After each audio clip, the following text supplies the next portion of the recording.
Hello friends, मैं doctor Sarabjit Rana. आज हम मेरे साथ पढ़ेंगे new topic relative stability of triphenyl methyl free radical, biphenyl methyl free radical and benzyl free radical.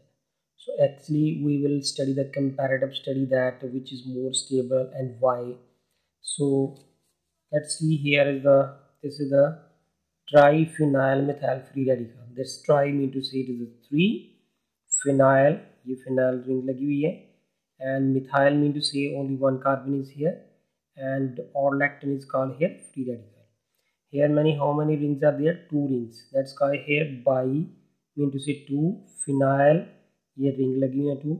Methyl free radical is there. This is one carbon and orlectin, that is methyl free radical, and this is the simple benzyl free radical. So now we will study the stability of these three and their comparison. So let's start with the triphenyl methyl free radical. If we have here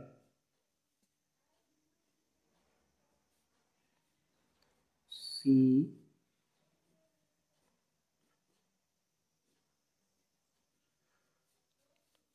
like this way,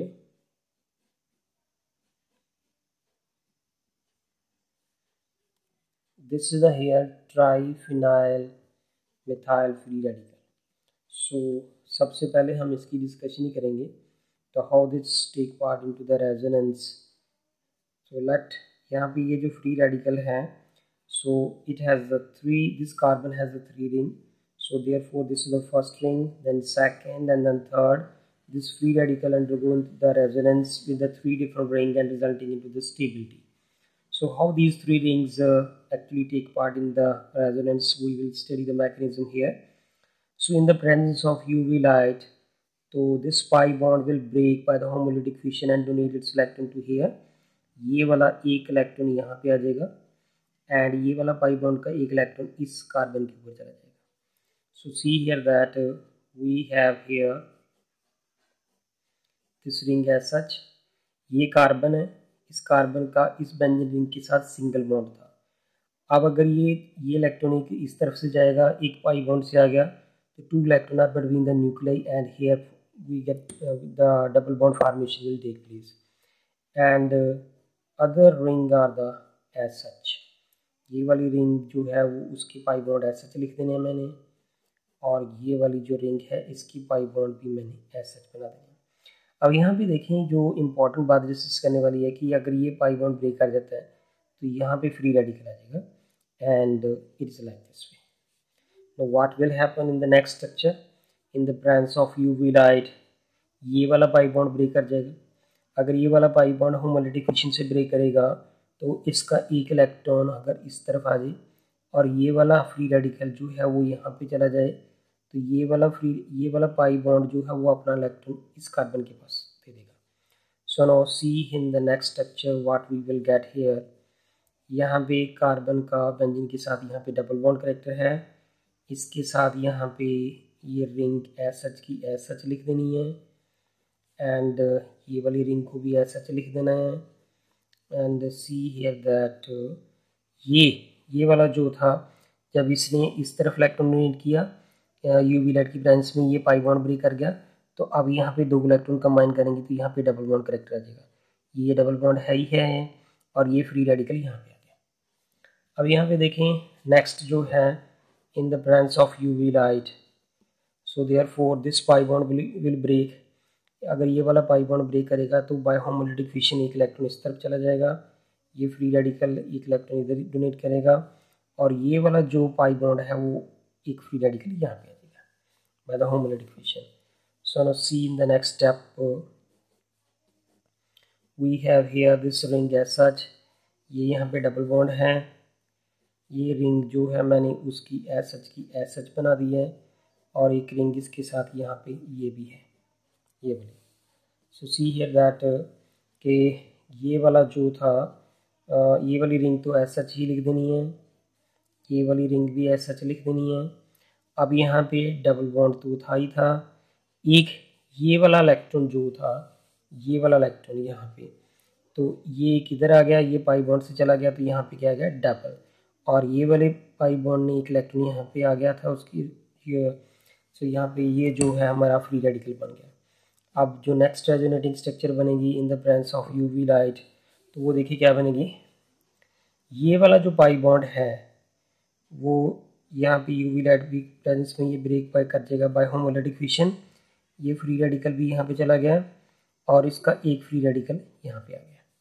so what we will get here that is this ring as such and इसके साथ यहाँ पे double bond था पहले। अब देखिए हम इसको कैसे शो करेंगे। यहाँ पे पहले ये डबल बॉन्ड था, अब डबल बॉन्ड तो यहाँ पे ब्रेक कर गया। अगर ये ब्रेक कर जाएगा तो यहाँ पे फ्री रेडिकल आ गया एंड इसके बाद ये वाला यहाँ पे डबल बॉन्ड बन गया, क्योंकि एक इलेक्ट्रॉन पाई बॉन्ड का यहाँ पे चला गया, ये फ्री रेडिकल भी इधर आ गया, तो they combine together and resulting into the double bond. तो अब यहाँ भी ये जो हमारा फ्री रेडिकल ये बन गया। अब इसके बाद फ्रेंड्स यहाँ पे देखें कि ये जो फ्री रेडिकल है कार्बन का, उसने एक जो रिंग है उसके ऊपर पूरा डीलोकलाइज कर लिया। अब ये वाली रिंग जो है इसके ऊपर डीलोकलाइज करेगा। तो इट इज़ हाउ हेयर कि this in the presence of UV light if we talk about here तो अंडरगो द होमोलिटिक फिशन। तो ये वाला पाई बॉन्ड जो है अगर एक इलेक्ट्रॉन डेंसिटी यहाँ पे फ्री रेडिकल ब्रेक करके यहाँ पे आ जाएगा और ये वाला फ्री रेडिकल यहाँ पे आ जाएगा और ये वाला फ्री रेडिकल यहाँ पे। सो सी हियर दैट कि ये वाली रिंग जो है वो तो एज सच लिख देनी है, ये इसके pi bond as such carbon का इस बेंजीन रिंग के साथ। अब ये क्या बन जाएगा, डबल बॉन्ड। यहाँ पे फ्री रेडिकल आ गया, ये डबल बॉन्ड बन चुका है और ये वाले रिंग एज सच आएगी। और यहाँ पे देखें ये वाली रिंग को मैंने एज सच लिख देना है।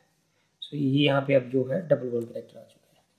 अब इसके बाद जो नेक्स्ट स्ट्रक्चर क्या होगी कि इन the presence of UV light ये वाला जो ये वाला पाई बॉन्ड है वो यहाँ पे आ जाएगा ब्रेक करके हम बाय होमोलिटिक फिशन, एक इलेक्ट्रॉन इधर आएगा, ये फ्री रेडिकल से ये इलेक्ट्रॉन इधर चला जाए और ये कि ये यहाँ पे चला जाए। सो सी है इन द नेक्स्ट स्ट्रक्चर कि ये वाली जो रिंग है वो हमें ऐसा लिख देनी है। ये देखिए ऐसा है मैंने लिखी हुई, यहाँ पे इसका डबल बॉन्ड करेक्टर था एंड ये वाला जो है यहाँ पे डबल बॉन्ड आ गया, ये फ्री रेडिकल यहाँ पे चला गया, ये डबल बॉन्ड है and after that is we will get this as such. So these are the various resonating structure. Still the few the resonating structure are there. What are that here? So next will be what we will get here. अगर यहाँ पे ये वाली जो structure है, ये वाला जो स्ट्रक्चर है इसको हम दोबारा से यूवी लाइट की प्रेजेंस में ये वाला पाई बॉन्ड है वो ब्रेक कर जाएगा, तो ये इलेक्ट्रॉन इधर आया, ये फ्री रेडिकल यहाँ पे शिफ्ट कर जाएगा एंड ये वाला पाई बॉन्ड जो है इस कार्बन के पास चला जाएगा ब्रेक करके by homolytic fission. So the what we will get here to see that ये वाली रिंग एज सच आएगी लाइक दिस वे। ये कार्बन के साथ यहाँ पे डबल बॉन्ड करेक्टर है एंड ये वाली रिंग भी एज सच आएगी, ये वाली तो मैंने एज सच बना दी। यहाँ पे फ्री रेडिकल आएगा, ये वाला डबल और ये भी double. And now next is कि ये वाला जो पाई बॉन्ड है in the presence of UV light ये भी ब्रेक करेगा। तो ये अगर ब्रेक करेगा तो इसका एक इलेक्ट्रॉन इस तरफ मूव करेगा, ये इस तरफ आ जाएगा और इसका एक इलेक्ट्रॉन इधर आ गया। So we have to indicate by the half arrow everywhere because there is homolytic fission, the electron are equally distribute and यहाँ पे C। अब ये वाली जो रिंग है, अब यहाँ पे ये जो डबल बॉन्ड है वो ब्रेक कर गया था, अब यहाँ पे ये सिंगल आ गया, तो ये यहाँ पे बॉन्ड बन गया because the two electron are combining here, one from the pi and from this radical and we will get here this one, this is the free radical.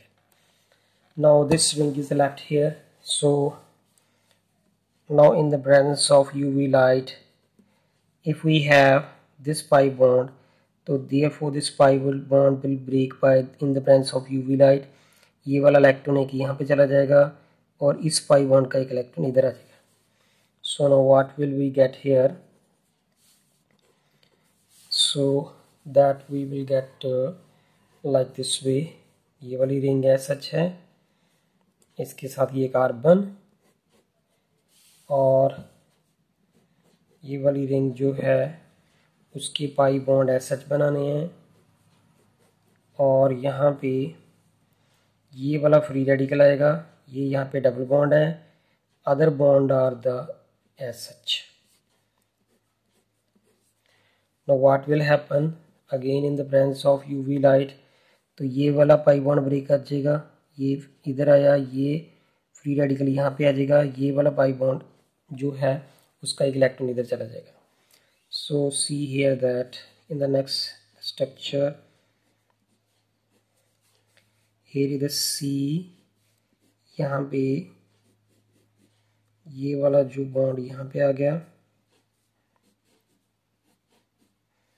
And यहाँ पे ये डबल बॉन्ड करेक्टर है, यहाँ पे free radical है, और ये यहाँ पे गया। What will happen here in the branch of UV light, ये वाला बॉन्ड भी ब्रेक करेगा, इसका एक इलेक्ट्रॉन इस तरफ शिफ्ट कर गया, ये फ्री रेडिकल यहाँ पे चला गया, और ये फ्री रेडिकल यहाँ पे आ जाएगा। Now what will we will get here, so this bond as such, ये रिंग as such रहेगी, and this free radical is here, यहाँ पे डबल बॉन्ड, और बाकी रिंग्स जो है वो as such आएंगी। अब यहाँ पे देखें कि ये वाला जो एक इलेक्ट्रॉन इधर से आया, एक इलेक्ट्रॉन इधर से चला गया, यहाँ पे डबल बॉन्ड, सो देयरफॉर ये वाला जो है यहाँ पे डबल बॉन्ड करेक्टर है। तो ट्राईफिनाइल मिथाइल फ्री रेडिकल के अंदर there is more resonating structure, and if the more is the resonating structure and more is the stability, so free radical जो है उसके यहाँ पे देखें हमारे पास we have here the triphenyl methyl free radical. So there are the three rings are present here on this triphenyl methyl free radical. So if there are the three rings, therefore the more is the resonating structure and greater is the stability. But in the case of biphenyl methyl free radical, there is only two rings are the present, and therefore the resonating structure will be the less than that of the triphenyl methyl free radical. And in the case of benzyl free radical, there is only one ring is present. So therefore in the case of benzyl free radical, there will be the only 4 structure, here will be the 8 structure, and here are the 12, near about 12 structure बनेगी इसकी. So greater is the resonating structure and greater is the stability. If we talk about the stability of all these three, and therefore the triphenyl methyl free radical is the more stable than that of the diphenyl methyl free radical. So diphenyl methyl free radical is more stable than that of the benzyl free radical. So thank you friends. अगर आपको मेरी video पसंद आए please इसे like करें, subscribe करें मेरे channel को, और कमेंट्स करके बताएं. Thank you friends.